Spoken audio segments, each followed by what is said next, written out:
today is going to be a little bit different because today I'm not going to be wearing motorbike kit. I'm going to be wearing a slightly sensible shirt and some sensible shoes because we've flown all the way to KTM HQ to exclusively get an interview with the new CEO, Mr. Neumeister. What we want to know is what is actually happening at KTM. There's lots of rumours all over the web, on social media channels and on YouTube. But what we want to know is the actual answers from the boss, from the new CEO himself. So we've got a 1 hour exclusive interview. We want to know what's happening in MotoGP. We want to know, is your warranty still valued? When is production going to start? What's happening to all those exciting new models that they showed us at EICMA? And what does the new CEO want to tell you, the end KTM customer? So let's go inside, let's sit down with the boss and find out the answers to the questions that you want to know.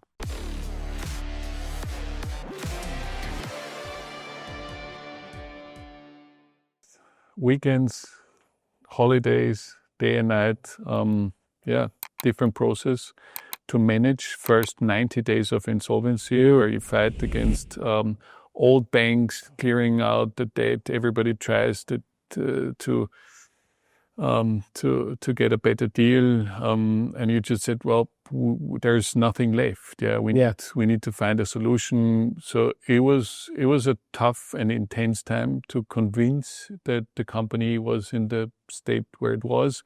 It was a big surprise to a lot of people, and therefore those first 90 days until the first court ruling were really intense and totally different than the next 90 days where it was about now securing additional liquidity, looking for new investors, where you had to manage all those stakeholders, old investors, new investors, managing them and their aspirations, pulling down you're standing bare naked, showing all your details. Of course, there were some competitors who were only interested in getting some information and some know-how, and some really looked thoroughly and deeply. It's different process, and we had to stop the production again. That was really a very tough time, especially for our employees. Created a lot of uncertainty also on the market because after fighting for 90 days, and then we had this incredible news that we had survived, and then we managed to get out of this insolvency process at least. It was not over yet. And to be able to restart and just produce the first motorcycles, but then the bad news, another shutdown. It is a. How do you make that decision? Who says, okay, we're going to shut down on Tuesday, the whatever?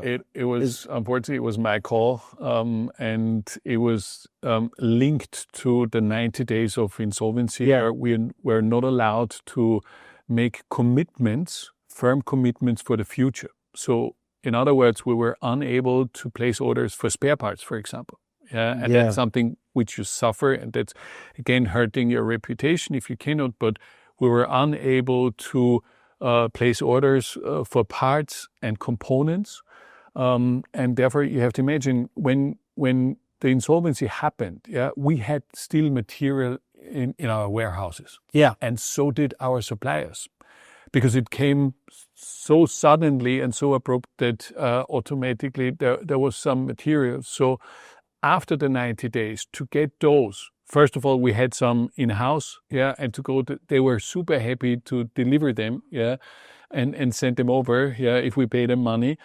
So we got those materials, but they were unfortunately only valid for one charge of 4,200 motorcycles, so 6 weeks of production, and everybody else. And I couldn't be angry with any of our suppliers because no one knew that we would survive. So they couldn't make their commitments beyond 80 point in time and order raw materials. If you leave it, I don't want, there won't be any name dropping, but there were big suppliers where I called them and said, listen, we want to restart and we need now your components. And they said, listen, Mr. Neumeister, I'm super happy for you that you've survived. Yeah, but we have placed all our orders for this year already. Yeah, and then I dropped almost out of my chair and said, how do we solve it? Yeah. Well, I can do a second shift. Yeah, but I will have to order raw materials. This will take 6 weeks, and then I can start producing, and I'll be able to supply you in 8-9 weeks' time. And that was the reason why we had to make this call and say we can simply not. It was not sustainable because so many suppliers were not. They didn't even know whether we would survive. And this uncertainty, of course, as I said, I failed with them. Yeah, a lot of them told me, "Listen, Gottfried, tell me. I don't know. I only want to get some news." Yeah, and I felt that it's so essential, even if it's only smaller volumes, just tell me, because then I can adjust my workforce or I can make my budget or my yearly planning. And as we were not able to tell, and really give them a certain date and a certain commitment in terms of numbers, that time was and still is a very tough one, because we said we need to stop the production. Mm-hmm. As a result, there was one option to lay off another 1,200 people, which would be the really, really bad news, and also the effect for all our colleagues. And therefore, I stood together with the team and said, we have two options. One is we lay off 1,200 people. They will have to go and simply be jobless and don't get pay. Or we're standing together as a KTM family. Everybody is sacrificing 20% of their pay, and everybody can stay on the payroll. Wow. Which was for another 3 months. And those are really, Adam, you can believe me, those are tough decisions, because I just had like a mother which is growing their child on their own. And she said, listen, Mr. Neumeister, I can still pay my apartment, I can still pay my car, but that was exactly the bit which I saved to send my kids to a summer camp. You're really touched, but there was this one decision whether we are all standing together, which means a sacrifice to maintain the rest of the workforce. And that was, I'm very proud of this loyalty and this commitment, which just shows how strong this company is, and how everybody is loyal to the company and to the brand. So as soon as you got that good news, and then you can say to your suppliers, this is what we're going to do, you're essentially you've gone to the back of the queue as almost, because they were like, well, we don't know what's happening, so we have to supply X, A, B, C. And then as soon as you open the door and say, we can go, everybody goes, well, you can't go. Yeah, because we have placed them. Yeah, because you're now at the back of the queue again, I guess. Exactly. And that's, as I said, it's understandable. Yeah, because they did it. I always, even when we made it through the court decision, I felt, I didn't say that I'm super happy now because I failed with our suppliers. It means we gave a promise which we were not able to fulfill. We took or received goods and services from them which we were not able to pay. We've gave a promise to banks that we would give the money back to them, and we couldn't hold up. So it was, and still is, it's a tough one, not a very easy one, where I think most you need to stay humble, you need to stay with your feet on the ground and understand what has happened. So as we we are early July. How would you summarize the state of play today, early July? Is production going as normal, or are you still on the backlog for supply? Are you up to maximum production? How is the restructuring? How is KTM in this first week of July? So KTM is a lot better. We're resuming production. We said already publicly that on 28th of July, we will start with the assembly on 4 bands. So all 4 bands will be fully utilized, maximum capacity in 1 shift. Yeah, so it won't be a 2-shift model for the next 1.5 years. We have one efficient 1-shift operation, but full capacity starting and resuming on July 28th. Yep. Now, if we look to the back, we see the engine manufacturing and also our components. They already started working again because in order to assembly on July 28th, you need to produce. We're producing the frames in-house, the exhaust system, the shock absorbers, the suspension. So that's all the know-how which we have compared to others in-house. Yeah. Same as the engine production. So they now resume the production. Everything will be, hopefully, I need to knock on wood now, hopefully ready and in place on July 28th. And then we will resume the production. We'll first start with our LC4 model range, and then it will be followed by off-road, so motocross and then enduro. And later in the year, it will be the street bikes, the 990 Duke R, it will be the RC 990, which will come also in November, and the Freeride E, the electric model, might slip to January, but that's how production will resume. Yeah. We'll produce 58,000 motorcycles out of Austria, for the remainder of the year. Yep. And this will go up to 110 to 120,000 next year. Wow. So you ask me, how is the state of KTM? We have now, thanks to Bajaj, received sufficient funds to first get out of this insolvency. It needed 600 million to pay off old debt. And we have enough liquidity to now really restart the company. This is what we, as said, are doing at the moment. Without looking too far back, because it's all seems to be good news going forward, but how did KTM, before you arrived, get into that situation? Because everything that I was seeing from KTM as a journalist was record sales figures, and every bike I was riding was like, it's a class-leading bike, You're succeeding in racing, you're succeeding in off-road and on-road. So how does it go from amazing, as you've said, I started on 1st of September as co-CEO. So it was intentionally that the brief was, and that was also my responsible in my last 27 years, is to make a transition from an owner-led company to a management-led company. Yeah.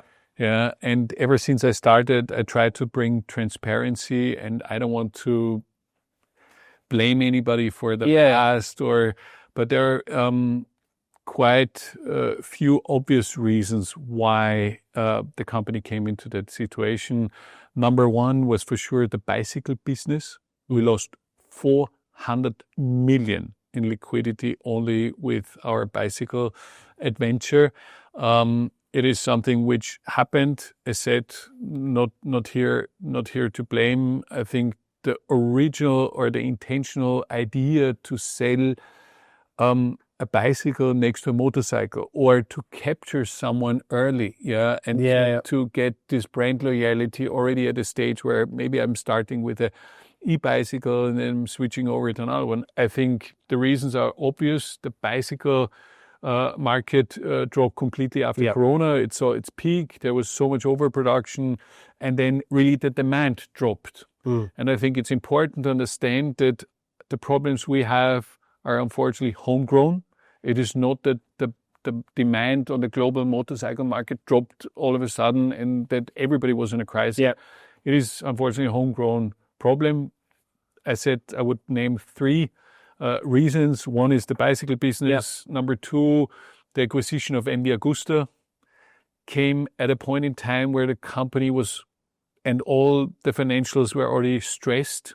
At the end, it costed not only the price for acquiring MV Agusta, it was also investing into working capital, paying off the losses and everything. In total, 220 million. So only those two numbers add up to 620 million. So that's quite a lot. And I think without those two, I think it would have been even feasible.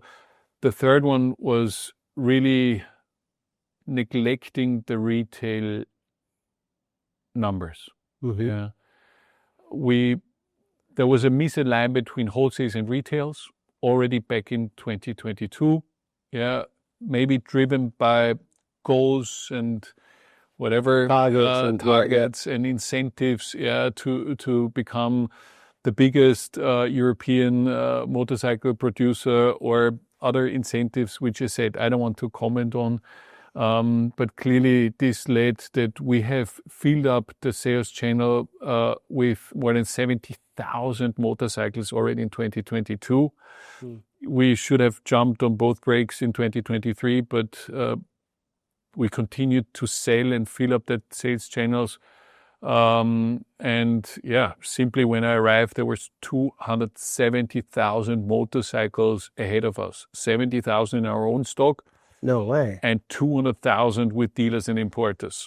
And that, worldwide or? Worldwide. Yeah. And that's it. We had the record year, and that's the good news. In 2024. Yeah, that was your record. It was the record sales. So last year, despite all the negativity and the bad news, we managed to sell 270,000 motorcycles to end customers. So the highest retail number the company has ever achieved. Therefore, I said it was not that our end consumer demand dropped in any way. Yeah. We're still struggling because in 2023, when again we tried to top the record result of 2022, there were at least 50,000 motorcycles pushed into the market with very, very long payment terms. Yeah, it started off with 270 days. At the end, it reached 360 days payment terms, which means that the working capital is going out like a chewing gum. It never went back. You have to imagine 300. And this is why the net debt of the company increased in only 18 months from 240 million to 1.6 billion. Jesus. And that was something which, together with a very unstable financing structure, you had to imagine. When I arrived, I tried to make an out-of-court settlement. So I didn't even think about insolvency in first place. Because I realized that we had broken some covenants. I picked up the phone and said, "Listen, can we talk? I need some time. Give me 3 months to sort it out." But at the end, if you try to make an out-of-court agreement, as there is no judge, you need to have 100% vote. We had 85 bonded loan banks. We had 16 commercial banks, in total 101 institutions. Good luck if you try to make an 100% vote with 101. So this is why we were not able to make it out of court, and then we were able to get into an insolvency proceeding with self-administration. Yeah, it was a self-administration, And that was important to keep the company alive, to keep the operation going. It was only the production company which was insolvent. The stock-listed entity was not in insolvency. Neither were the sales subsidiaries. So the whole idea of the restructuring was to keep those levels alive, continue to sell, and steer through the 90 days with the production company. And as we look forward with Bajaj, what's the ownership relation? Is it 49%, or do they own more than 50%?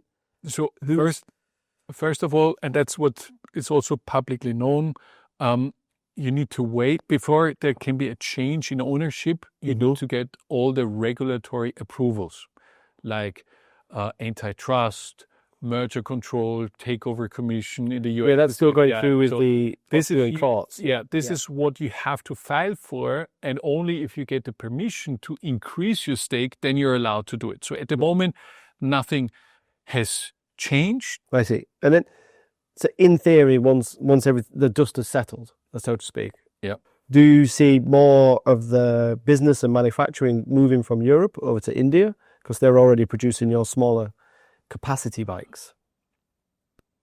I would say that is a question independent of ownership. Okay. No matter whether you have an Indian shareholder, a Chinese shareholder, an Austrian one, I think a company, and especially in Europe, that's a question mark for the whole European industry. Yeah. So that's not only for KTM, it is for everybody to solve an answer. But I think this is not now in any way enlarged because of that ownership structure. I think Bajaj is the very best solution for KTM because it means continuous support. Yeah, we've been working together since 17 years. So it's about stability and continuity. Yeah, and as said, I think you always need to see whether you insource or outsource. Yeah, and that's something which is nothing special to that situation. Bajaj is convinced that we have great employees and great know-how here in Austria. We've proven to build the best and most competitive motorcycles in the world, especially our technicians and engineers. Yeah, also chassis engineers are the best of the world, and that's what they worship. That's why they have also made that choice to invest. And take on that responsibility. So I guess regardless of the situation that KTM found themselves in, if everything was being plain sailing for the last few years, you'd still be looking like every other European manufacturer for production outside of Europe? Yes, if the reasons are there, but I would not now contemplate that we're planning to shut down here in Austria immediately. As said, it's the contrary. We have such a strong team. But we need to face international competition. So I cannot, if everybody else is make a projection for the next 10 to 15 years. But the commitment to the production here in Austria, to the people is definitely there. And in terms of production, obviously historically there's been the split between the smaller bikes produced outside of Austria, the bigger bikes produced here in Austria. But the amount of bikes on the different models has always been quite large by KTM. So what is KTM's plan to continue with such a wide range, or is it going to be slimmed, or how is that going to change in the next few years? I think the most immediate steps of the restructuring, just to summarize them, is first decision was to get rid of the bicycle business. Yeah, so we're now shutting down the bicycle business up until the end of the year. I think the last one in Europe will be sold in September. Yeah, in the US, will the last one maybe in December. So bicycle business will be gone. MV Agusta, I stopped there. It was a great brand, to invest in, but they only produced 2,500 motorcycles. So if we Austrian would tell the Italian how to do design, we would kill the heritage. Not a good idea.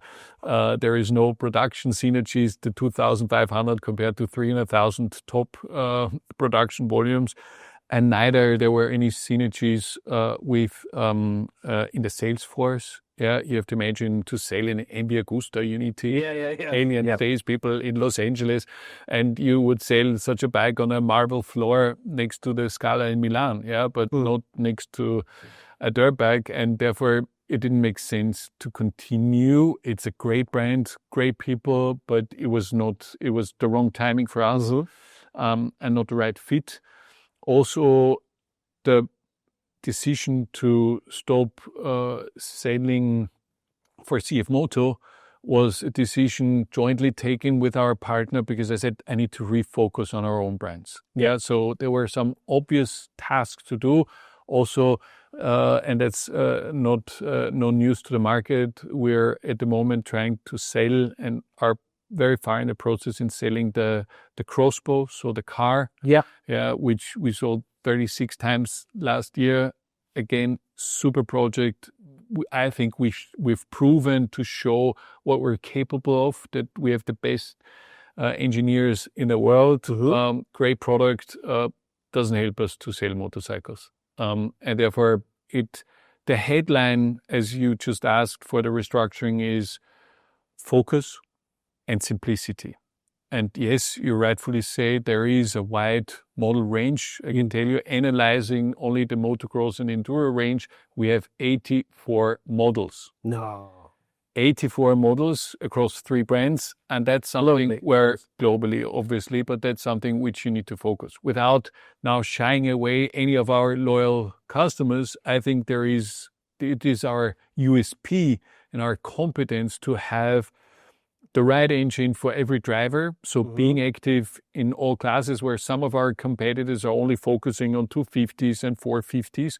I think it is our strength and our USP to be active with even 150s, with our Huskies, the 250s, the 300, the 350, the 400, even 500s, more for the US market. But we have this range, nevertheless, to have 6 different 300 models and to have a factory edition, a championship, 60s edition. And so there's a lot to streamline, because if you have to go for homologation for 84 models, you have the R&D effort, you have all those part numbers which are then unique, and you have to keep those parts for centuries, and have it in your warehouse. So it creates complexity where I think we have some low-hanging fruits in terms to streamline. I think there was so many good things done in the past.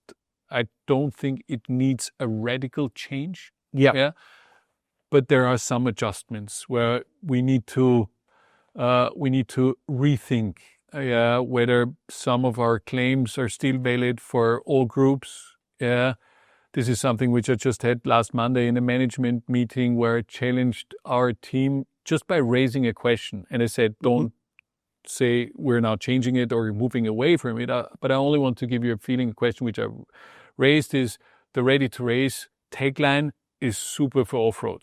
We have no other supplier in the world. You can take our bags. You don't need to change any suspension. You don't need to change anything. You can really start racing on the next day. And that's very unique and super for that segment.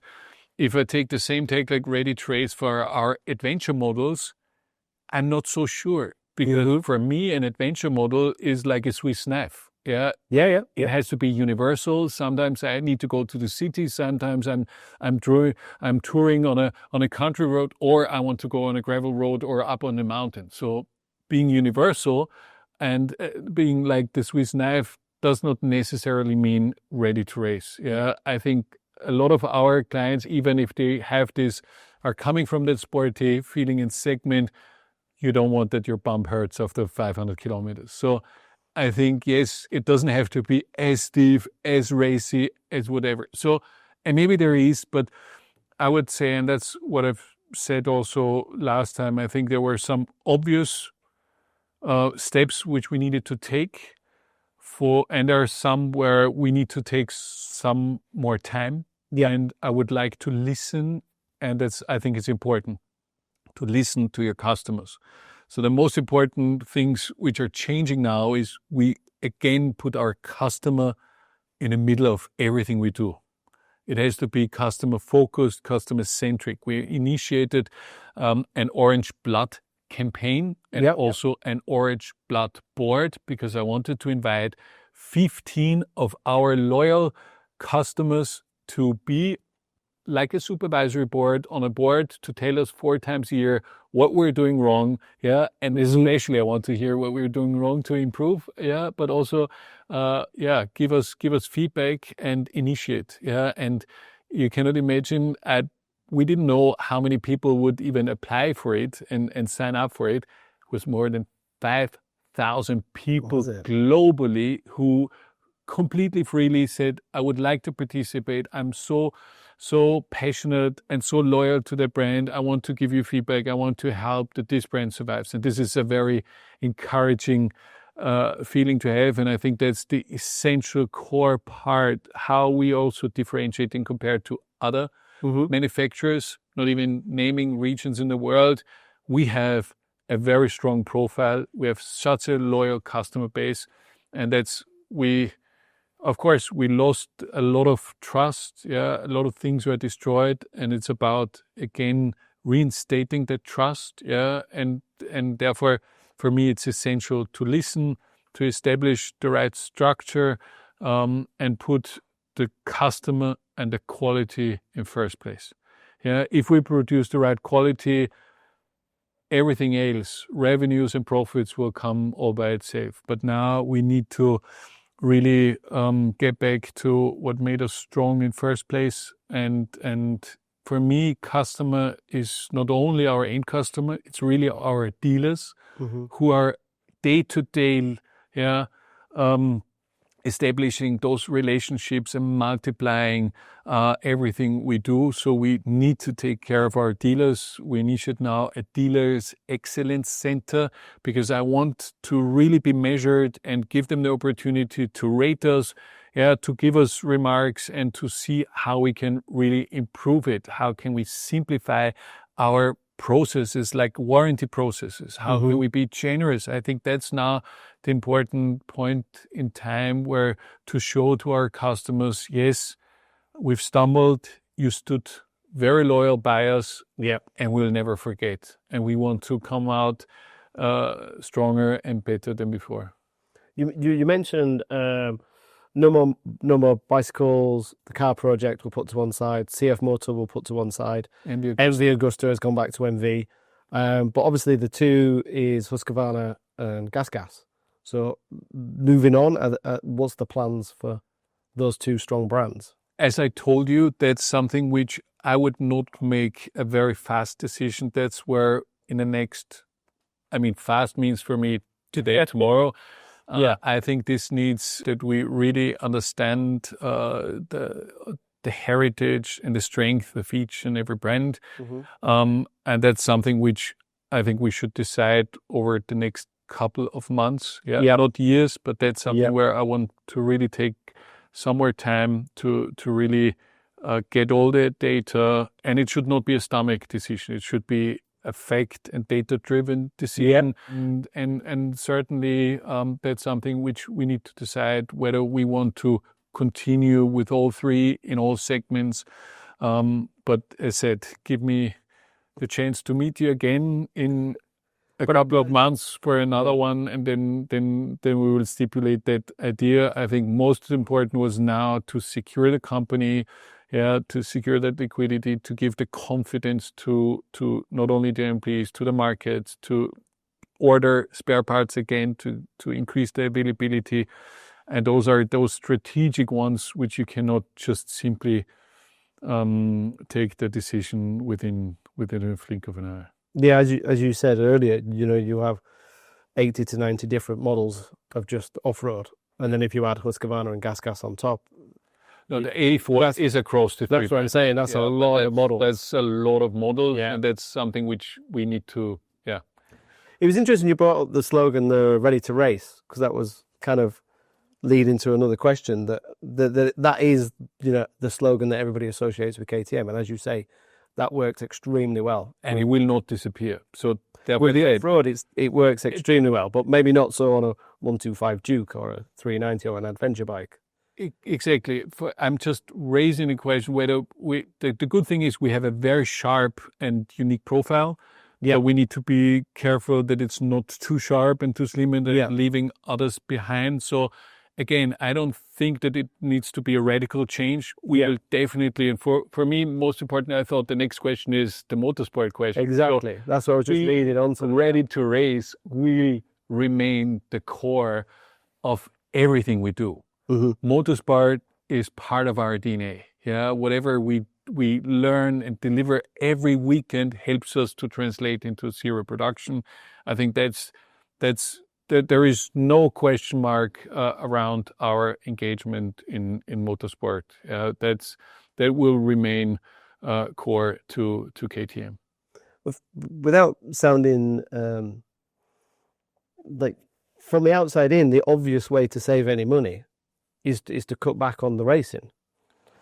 And obviously you have a huge MotoGP project, you have huge Dakar projects, you have huge motocross projects, you have huge enduro projects. Is there a point where you go, well, we need to secure jobs, we need that person not to take that 20% pay cut, and we need to get that moving, and the way to save money could possibly be by cutting back on the racing? Of course, it's an obvious cut, but the win on Sunday, sell on Monday, really worked well for a lot of decades, at least for the company.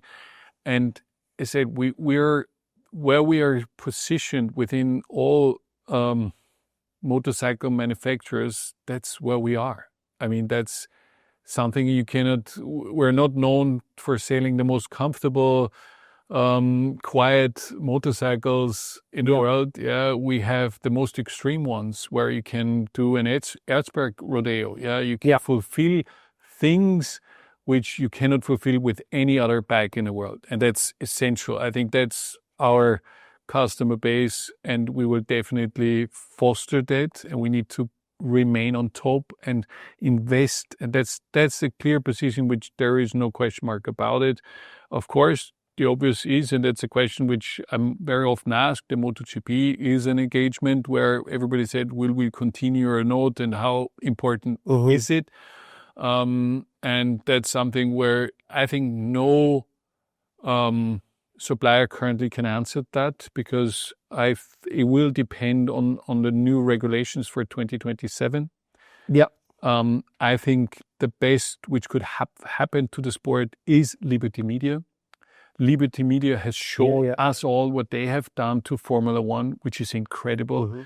Yeah, the viewers have doubled. Yeah, close to 50% of all new viewers are women.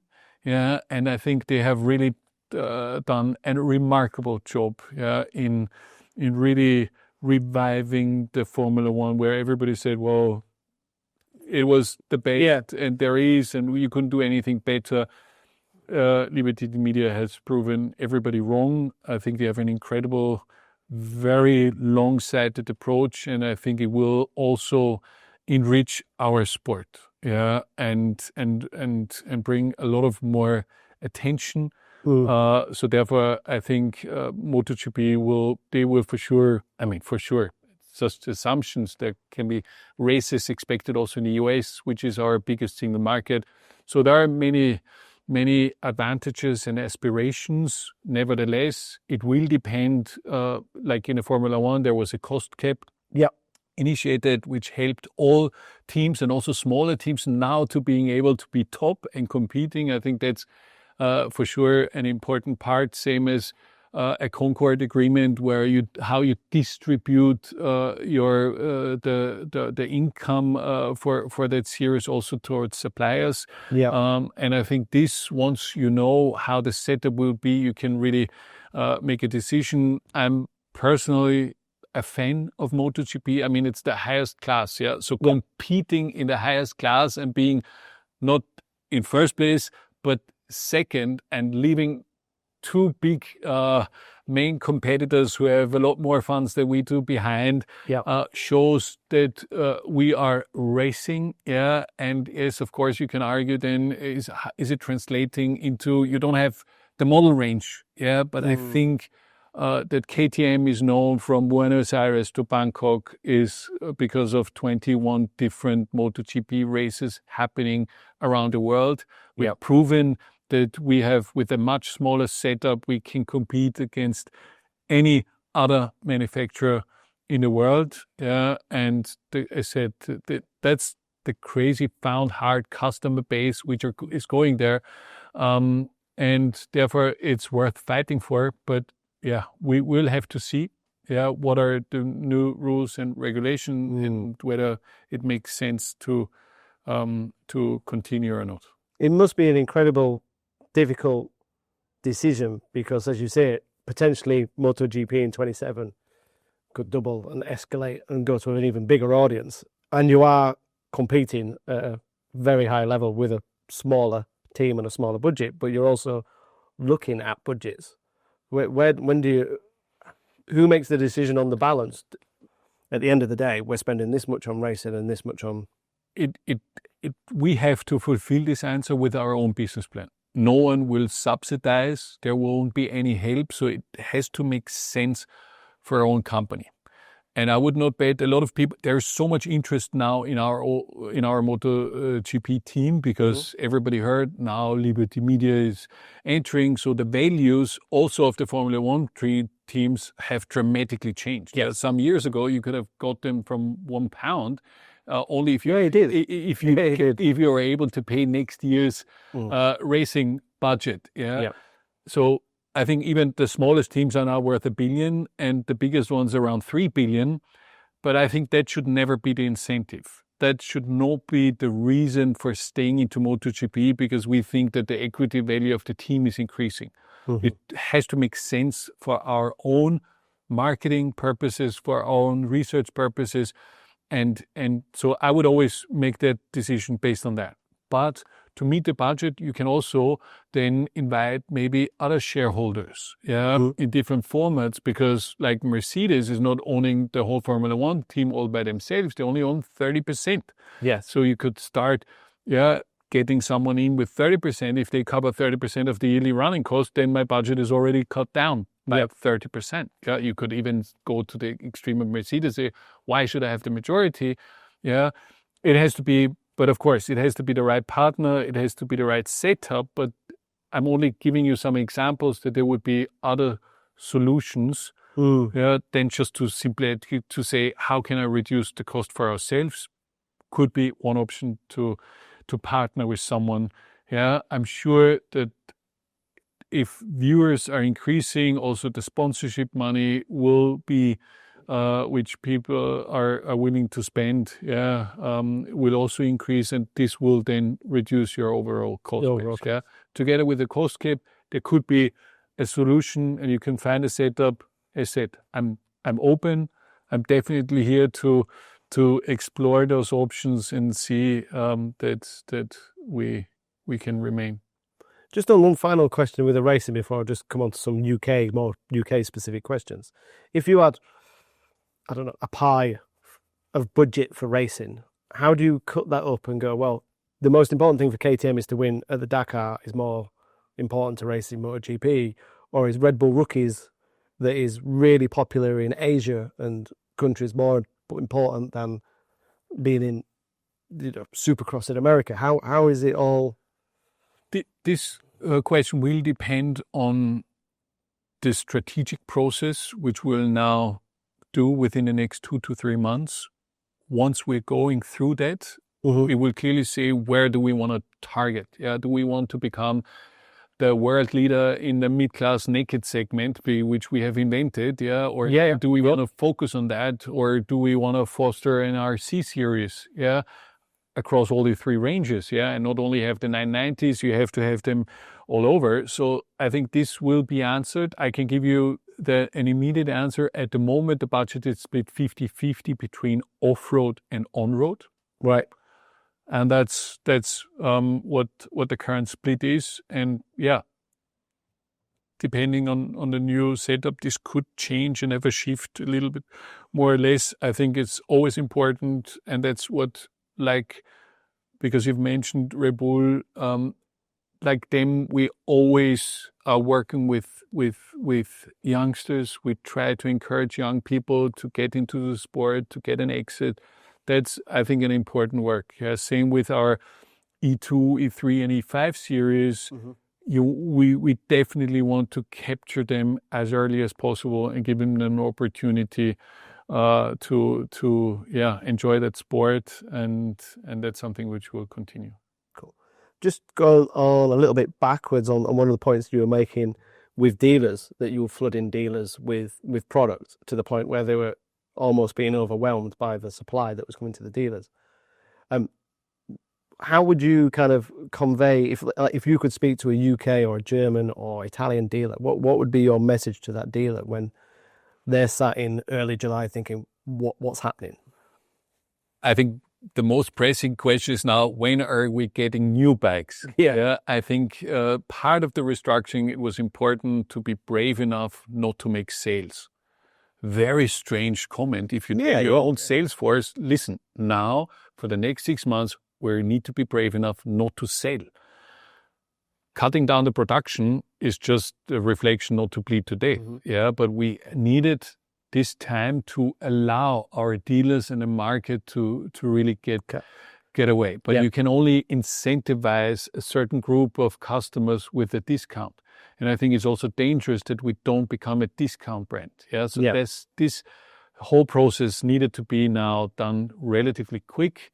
Yeah. We needed to sort it out, but as I just said, cannot incentivize everybody with discounts and a model year 24 or 25. There is customers waiting for the new 390 Adventure. Yeah. Yeah, there are customers waiting for the new Duke, the 990s, and all our off-road models. Yeah, and therefore it's essential to restart production, resuming in July, on July 28th. So the most important answer to them is first, they will get new models. So the whole model range, which we showed at EICMA in November. Yep.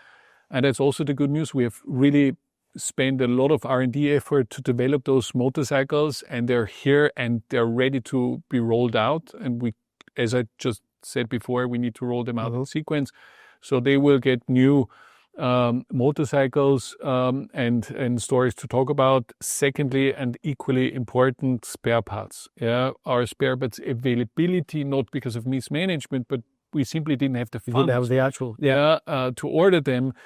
We have now the first cash amounts which we have received. We immediately placed orders for spare parts. Of course, they have also some lead time to come, but those are the ones which are now coming back. So also the supply level and being able to supply our dealers with spare parts and our customers is a very important one. We also, if someone has bikes off the track, as we call it, we have now initiated a program that we have courtesy bikes within the country. So if we're missing spare parts, we're helping the dealers with courtesy bikes to say, okay, listen, why don't you try a Duke GT? Yeah, we have a new one here. So if we already have the stock, why don't we use the stock to support our customers? And as I said previously, to simplify the process, how we engage with our dealers. Yeah, one important topic of the recent years, which we have started, we have a so-called dealer net. Yeah, which is a software solution where we are communicating and seeing the inventory levels. We're now working on a new version to simplify those processes and help them to engage with us. But most important thing is being responsive, being there for them, and to see how long does it take us to work on some tickets, what we call, and to work them off as quickly as possible. And how do you do that with the end customer? How do you restore that kind of loyalty? Because you said that you have customers waiting for 390 Adventures, you have customers waiting for new bikes, waiting for the latest motocross bike. How do you restore that kind of trust that they had in the brand 3 years ago when everything was? That's unfortunately something which will not be restored as quickly, although I wish to. A restructuring now, the cost exercise maybe takes another 6 months. But then you're done. To build a relationship with a customer, but also a supplier, is a lifetime effort. That's something which you can ruin in a second.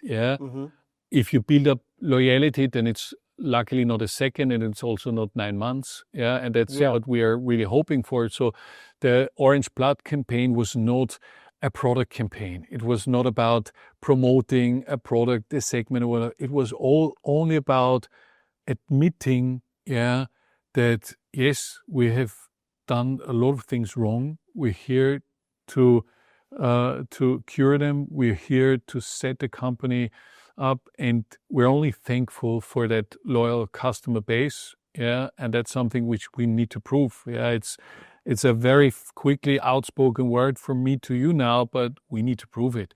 Consistently, day to day, we need to deliver an exceptional service, and that's something which you need to have the right processes in place. You need to have the right setup, and therefore initiating a dealer excellence center to show this is an important topic, to initiate that we want to listen to our customers, not what we think is right, but to get their feedback are very essential parts on that journey.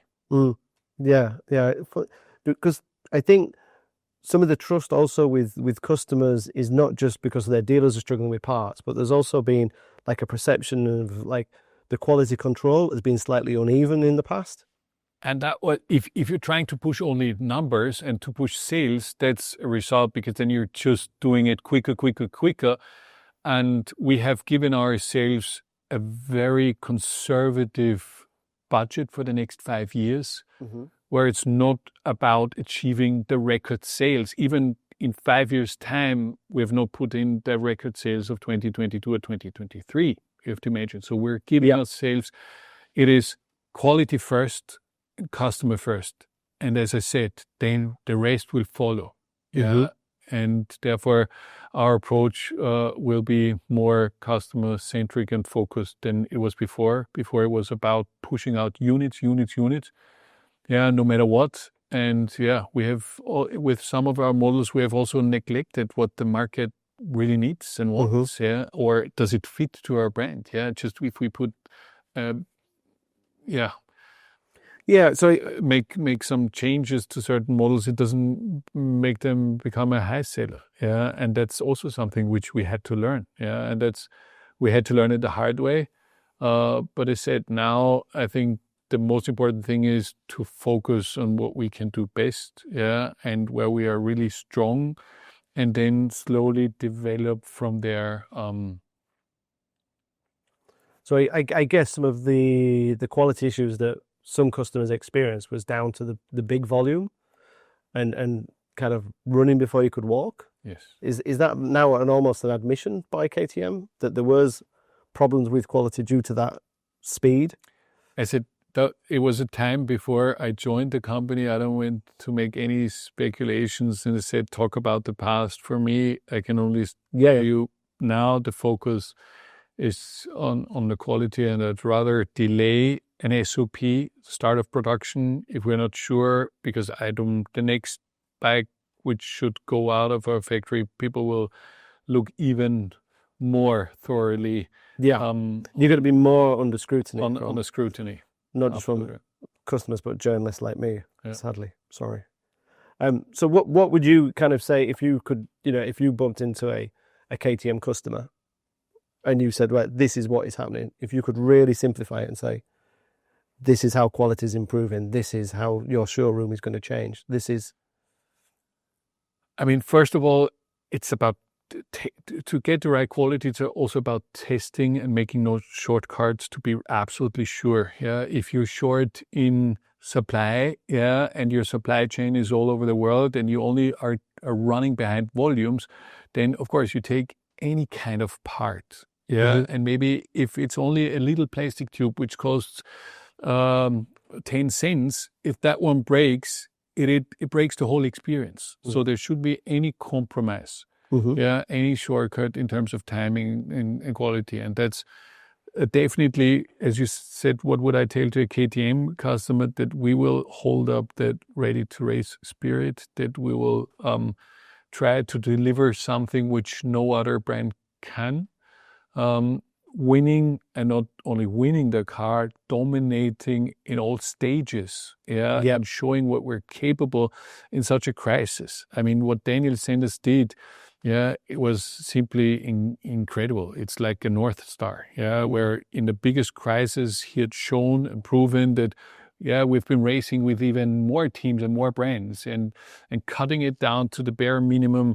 He was able to show, and not only at Dakar, also later in the year he won all 3 races, and let's knock on wood how it would continue. So I think the most important thing is that it's not some nostalgic feelings from the past, that KTM was good.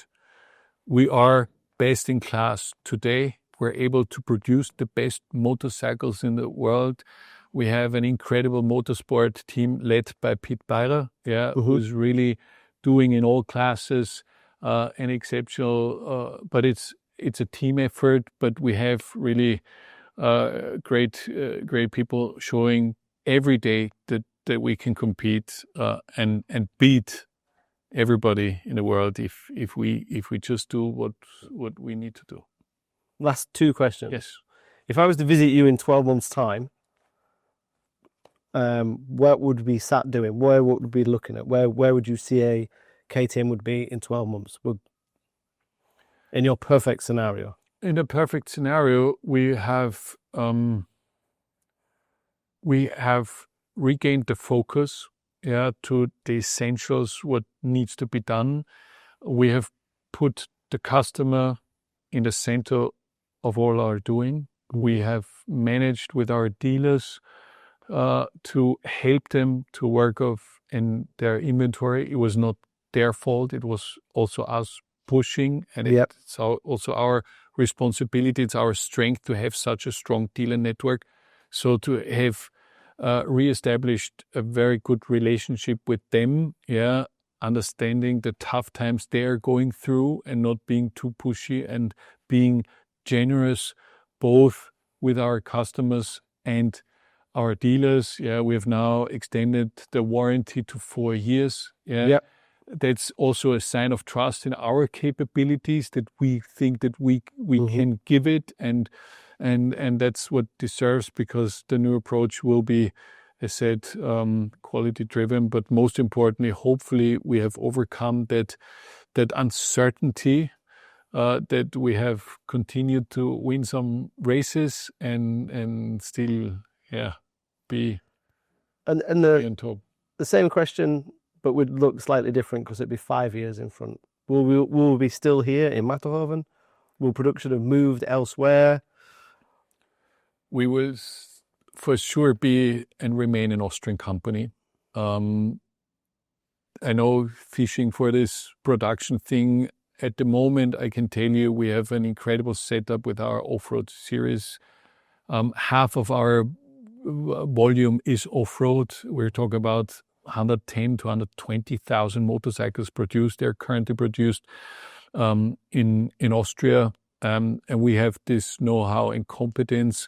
Also, the big bikes are produced in Austria, and it's also always a question mark, where is the market and how do I shift it? So I would not stress too much on it. Nevertheless, I said we have to face global competition, but KTM will remain independent. It will remain an Austrian company, and to what extent we will see. And I'm encouraging everybody that if we continue to deliver the best possible product, there will be no reason to move anything from here. Perfect. Thank you for your time, because you are possibly one of the hardest working men in the industry who's not seen daylight. Okay, for a long time. Thank you. That is, I mean, the pressure you must have been under for the 90-day target was... That was really... Because there was no bend on the... No, there was no bend, and I like... Because all projects go, if you build a house, it goes a bit further. If you build a race bike, it's never ready in time. But your deadline was... There was a deadline which couldn't be moved. I'm a hard worker. I like to work hard. Being threatened was something very unpleasant. Threatened by banks, where we will sue you, will prosecute you. So it was a new experience, one which I would never, the last 27 years, I always worked to never get into such a situation. And I will continue to do so. But in my past 27 years, I've built companies, once an airline together with people out of scratch. So starting with no people, growing it to 990, growing it to 550 million of revenues.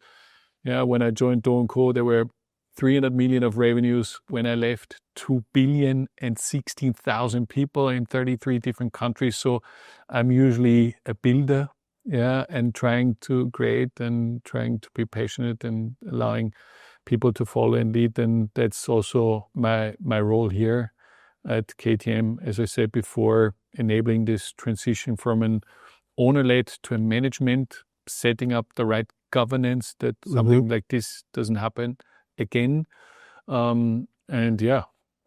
Creating a structure which management is never necessarily better than owner-led, but there is not an owner or a founder who becomes 200 years old. So there is this need for that transition. I think I'm in the middle between management and entrepreneur, working with strong entrepreneurs for so many years. So understanding to take their energy and the drive, but channel it in the right way without being too complicated and overstructured.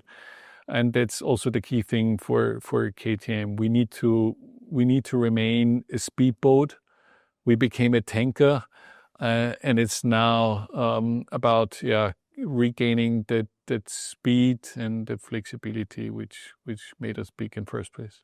It must be very difficult. You are actually, you deal with big numbers, but you're still dealing with the guy on the production line, the girl the lady who's paying her mortgage or paying her rent. It must be an incredibly difficult thing. But it's also a very good thing to being able to engage with people. That's what I like to, as said, get the best out of them. Mm-hmm. Yeah, we're competing not in Austria. We are competing against the world. And I always say you need to you need to walk one step further, one step faster, still with a charming smile on your face. Yeah, and that's what it was all about. And yeah, that's what we need to create and restore. And that's a shift, a culture shift. Yeah, which needs to happen. And the most difficult thing is to unlearn something from the past and to learn something as a team anew. Mm-hmm. And that's what's all about in the next couple of 2 years. Just in terms of facts and figures, you're still the biggest in Europe, motorcycle manufacturer? In terms of manufacturing volumes, we will surely fall behind because, as I told you, we'll only produce 58,000 in Austria. Altogether, it will be 107,000 in 2025. It will go up to the 200s next year, and then we are with one of the other larger European manufacturer, which is nearby. Then we'll be head to head again. But I think that's absolutely not a goal for me. Yeah. So being there and say in 3 years' time, I'm again the biggest European. I'd rather be the best and the most profitable one than the biggest. Good statement. Thank you. So it's not very often you get to sit down with the new CEO of a company and the actual CEO admits to problems that they've had in the past. And he also has a real insight into what's going to be the future of KTM. For me, it's a really, really difficult job, but equally it's a really, really easy job. The difficult job for me is to get that support back, to get that feeling back to customers, to get people back to being brand loyal and trusting the brand. I think that's going to be the hard bit. But then the easy bit is KTM do make some pretty good bikes. They're pretty good at racing in MotoGP, and they make some excellent off-road bikes, and they're extremely good at riding bikes really fast through the desert. So the product and the racing is really good. It's just the kind of other side that they need to sort. Well, the plans are in process. Plans are going ahead. It's not about sales figures. It's not about being the biggest in Europe. It's not about pushing sales and pushing bikes into dealers.